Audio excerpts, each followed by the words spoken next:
en este programa? Bueno, realmente uno no sabría si hay una crisis. Lo que uno sí evidencia frente a la ética es que el concepto ha evolucionado y tal vez se ha hecho más flexible, ¿no? Entonces, yo he percibido que la ética es una cuestión de cohesión social. Y entonces, en ese orden de ideas, yo actúo de una manera hasta donde la sociedad me lo permite o hasta donde la sociedad medianamente me lo aprueba. Ahí uno no sabría si realmente estamos en crisis o que la ética está tan flexible y ha superado unos estándares que ya realmente todo es válido en el marco del modelo o en el marco de que eso nos permita, o los actuares antiéticos o entre comillas éticos nos permitan obtener ciertos ingresos o un estatus en ese orden de ideas. Bueno, profesor Daniel, hay un tema que usted ha manejado mucho sobre responsabilidad social y es como el ámbito donde usted se mueve. Pero digamos un poco en el resumen de Rafael, la idea es que, digamos, los poderes económicos no tienen ética, o más bien la ética de los poderes económicos es maximizar su utilidad a cualquier precio y bajo cualquier lógica. ¿Qué respuesta o qué reacción genera esta afirmación, profesor Daniel? Pues yo arrancaría de varios puntos de vista. Primero, pues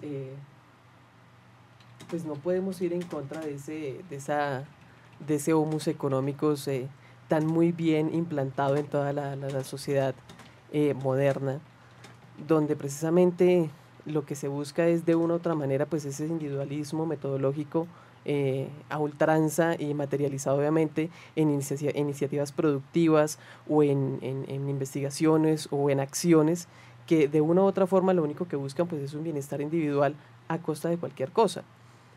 Obviamente, y aquí es donde sí me gustaría que pusiéramos un poco de atención, porque es que cuando yo veía la pregunta problemática del programa de hoy decía problema social o problema profesional, y trataba de aterrizar esta dinámica al ejercicio ya del contador particularmente y a las dinámicas empresariales actuales. Hemos complejizado tanto el lenguaje contable, el lenguaje empresarial, que a la final entonces tenemos unos tecnócratas que sin querer hablar de ilegal o legal, pues actúan motivados más bien por un como podríamos llamarlo en economía, por un riesgo moral.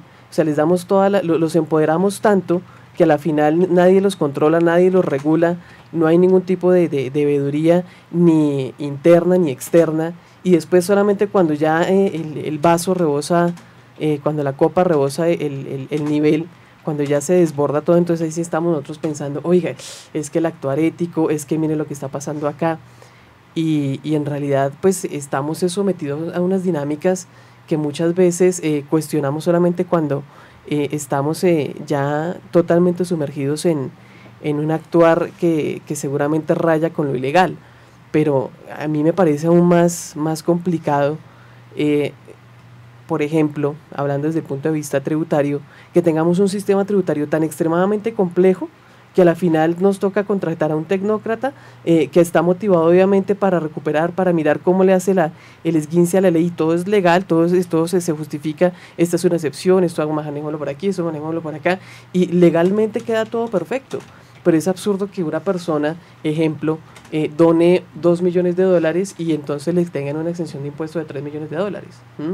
Cuando pues hemos llenado ese modelo económico o ese modelo de actuar empresarial y contable de tantos parámetros, de tantos paradigmas, y a la final, más allá de que sea ético o no ético, pues nosotros seguimos inmersos en ese individualismo metodológico, en esa manera de maximizar unas utilidades, que ya el discurso más allá de lo legal o lo ilegal, de lo ético o lo no ético, pues empieza a abordarse en una esfera de en realidad nos estamos deshumanizando o no, porque en ese sentido pues no tenemos ninguna parada o ningún obstáculo en seguir pisando a los demás y en seguir avanzando, sino que simplemente seguimos actuando sin ningún reparo ni ético, ni moral, ni profesional. Bueno, Rafael, ¿cuál es tu opinión frente a esta primera como esta primera ronda de discusión que se está abriendo acá. Hay dos temas que yo creo que son importantes, ¿no? Uno es el punto alrededor de no es posible establecer si la ética está en crisis, pues creo que hay un papel ahí de que no sabemos aún qué es ética y qué no es. Y la otra es realmente, digamos, la complejidad de la labor de muchas de las cosas que ejecuta el contador, lo ha puesto en una posición de poder para la cual no está preparado ni profesional ni éticamente. Sí, yo concuerdo contigo, Jairo, de que el contador no está preparado para entender las realidades sociales, económicas, empresariales que se están viviendo. Y eso se prueba muy fácilmente. Mi experiencia profesional en empresas con ánimo de lucro, en empresas sin ánimo de lucro, en la actividad gremial, el tiempo que estuve en la Junta Central de Contadores, es que el contador se aísla.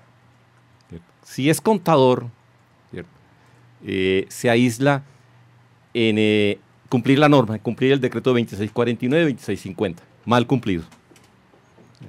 Y si es revisor fiscal, se aísla en el tema de que su función es simplemente controlar el cumplimiento normativo, el cumplimiento de los estatutos y mirar si los administradores están realizando o no con cierta eficacia su gestión. De ahí para adelante es nulo, ¿cierto? Que me parece la posición más antiética que hay, porque como profesional tiene un compromiso, no solamente con aplicar unas técnicas, como decía el profesor Daniel, de ser un tecnócrata que maneje muy bien la norma tributaria, que maneje muy bien la norma contable, sino que tiene un compromiso con unas realidades que se están viviendo. ¿Ya? Y el compromiso que muchas veces pasa al campo penal. ¿Cierto?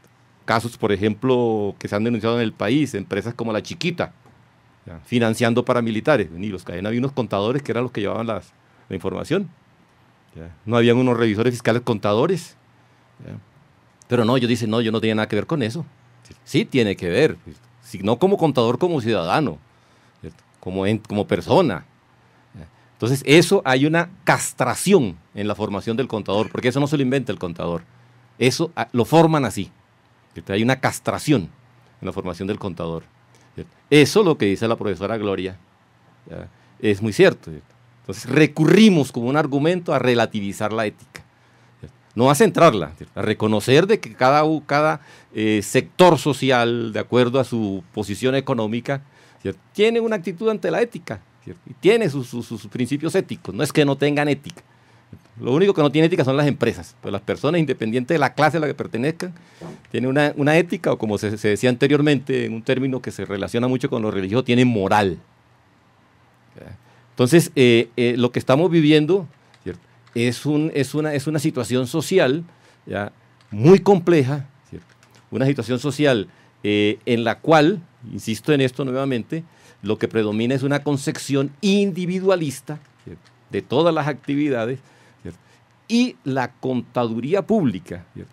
La tiene en la médula, la tiene en las normas ese individualismo, las nacionales y las internacionales, peor las internacionales. Porque esas normas internacionales son hechas para los negocios de la especulación financiera, no para que las empresas en su actividad contribuyan con el crecimiento del Producto Interno Bruto de los países, para que haya mayor bienestar en la población, no, nada de eso. Lo que interesa es ver cómo se reparten las utilidades y cómo las empresas pueden mostrar valores financieros altos para que puedan ser bien vendidas en los mercados financieros. Entonces, todo esto está enlazado. ¿Ya? Ese tema de la ética profesional a veces se quiere reducir al ámbito, ¿cierto? de esas normas que están en la Ley 43 de 1990. ¿Cierto? Y otra cosa que es muy triste, ¿cierto? Quiero comentarles una anécdota. Yo estudié sociología hace muchos años y estudié en esta universidad. ¿Ya? Aquí en estos patios yo viví varios años de mi recién iniciada juventud. Y recuerdo que en esa época se estudiaban temas de la realidad del país. Si uno estudiaba psicología social, le hablaban del problema de los gamines. si estudiaba constitución política, le hablaban del problema de las confrontaciones de fuerzas económicas en el país. ¿Ya? Pero hoy en día un estudiante de contaduría le pregunta, ¿usted sabe quién era el presidente del año 1970-1974? Ni idea. ¿Ya? O usted sabe por qué esta norma tributaria o esta norma contable se aprobó de tal o cual manera. No. ¿Ya? O sea, es un reduccionismo en la educación, ¿cierto? Que se enmarca dentro de lo que la profesora Gloria decía, el entorno, ¿cierto? Un ambiente permisivo en la sociedad en general. ¿Ya? Entonces el problema se sale de la ética profesional, se sale del ámbito exclusivamente profesional. Bueno, Rafael, muchas gracias. Vamos a una pauta institucional y volvemos en un par de minutos con el programa Radial Activos. Escenario Radio, emitiendo desde la Universidad Santo Tomás de Bogotá.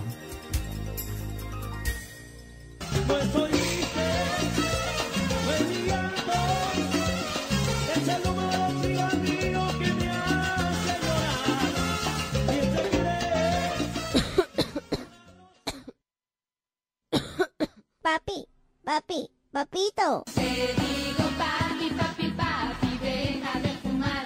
La nicotina no solo te daña, también daña a los que más quieres. Por tu vida, por la de los tuyos, no fumes. ¡Basta ya!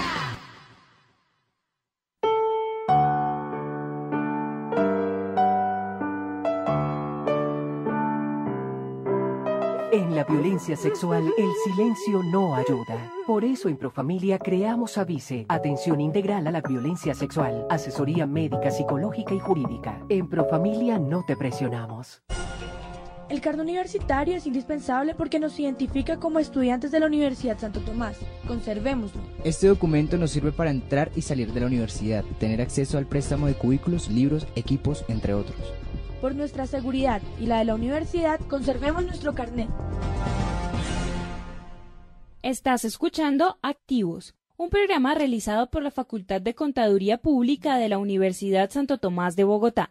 Escúchalo en repetición el miércoles a las 7 de la noche y el sábado a la 1 de la tarde.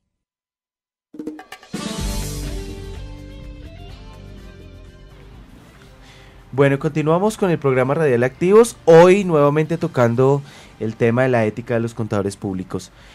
Profesora Gloria, al final del bloque anterior, Rafael hacía algunos comentarios sobre el tema de la educación y el tema de la formación en ética y en valores. Usted que ha tenido a cargo, profesora Gloria, ese campo, y un poco mirando que en todas las facultades de contaduría pública del país hay mínimo un espacio de formación ética y otro sobre responsabilidad social, ¿qué es lo que está fallando desde su perspectiva en la formación ética de los estudiantes de contaduría pública? Rafael ahora comentaba algo bien interesante y tenía que ver con atando el concepto de ética con el de ciudadano y un poco retomando de cómo era esa formación y esa preocupación por el contexto que se daba en la universidad. Lo que uno evidencia es que a veces el estudiante como que no está interesado sobre qué es lo que está pasando en el contexto. Entonces, cuando no está interesado sobre qué está pasando en el contexto, es muy difícil enseñar ética en contexto, ¿sí? O sea, para acercarlo, digamos, a cuestiones particulares sobre las problemáticas de su profesión, sobre las problemáticas de la profesión en la empresa, aspectos a los que ellos se pueden encontrar en la empresa, es muy complicado, ¿sí? Porque el estudiante realmente no quiere leer la norma, pero pues tampoco quiere entender cómo la norma y cómo los actuares individuales están afectando la realidad socioeconómica tanto del país como de su profesión. Entonces eso se vuelve una situación muy, muy particular, a veces acercarlos a esas situaciones, y algo que yo le comentaba alguna vez a Jairito y a Daniel, y es que uno empieza a hacerlo con otras metodologías, ¿sí? A veces válidas, a veces no tantas, a veces rayan con lo cómico, pero toca empezar a buscar otras dinámicas para que ellos se acerquen a esas preocupaciones. Pero entonces yo a veces me cuestiono es cómo está más bien esa formación de ciudadanos, ¿no? Que debería